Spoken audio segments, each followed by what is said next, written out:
Basically today I'm just going to talk to you about different color-coded IV needles that we use and the sizes of them. I'm just going to give you a little brief summary and show you how they look like.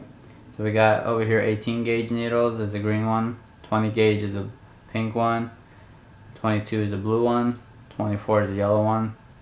Sometimes there's 16 ones, 14, 26.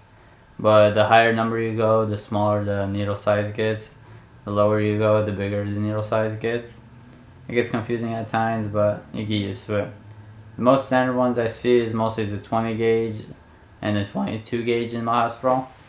Basically like on the med-surg floor. 20 gauges we usually use it for blood administration.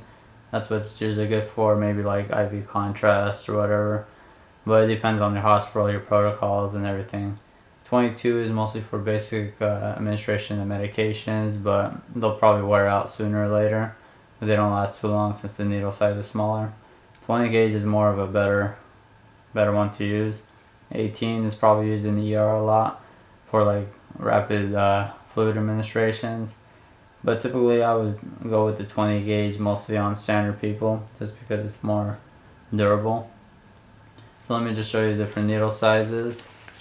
So we got 18 gauge, green one. It's a pretty big needle. This would probably hurt some old frail lady. So you wouldn't really typically use this one for her. That's where you have to use your nursing assessment or your medical like EMT assessment just to see how good people's veins are. 20 gauge needle.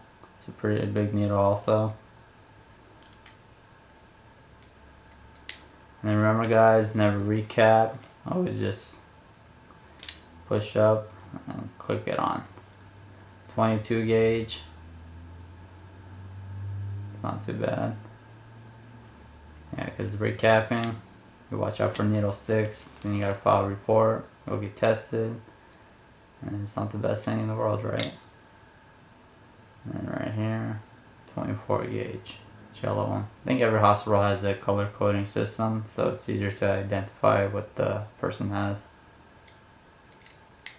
Well, in these veins, you could probably put in 18 or 16, but I hate getting poked, so I would never try it. But let's just compare these side to side. There's a 20, an 18, 22, and the 24. As you can see, the different lengths and thickness of them. And you always want to just, when you're inserting, just push up so you get the catheter tip. So have fun guys, be safe, use good judgment, assess your patient, see what kind of needle sizes you're going to use, and also if it's an emergency or a critical situation, just try aiming for 22 or 20 if you can. If it's an old frail lady or old man that you can barely see any veins and really thin, just try go for a 22 if you can. Just get it in there. That's all that matters. Be safe, have fun, watch out for needle sticks, and keep doing what you're doing. Peace.